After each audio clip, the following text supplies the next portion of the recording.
আসসালামু আলাইকুম।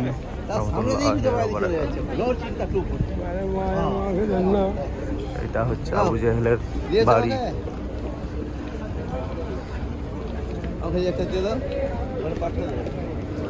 এটা হচ্ছে আবু জেহেলের বাড়ি।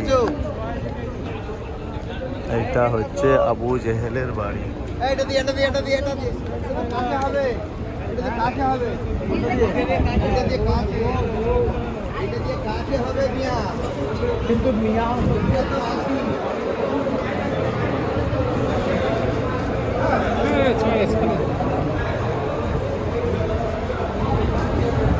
আবু জেহেলের বাড়ি এটা। এখানে সবাই পেশাব করে, পেশাব পায়খানা করার জায়গা আছে আবু জেহেলের বাড়ি।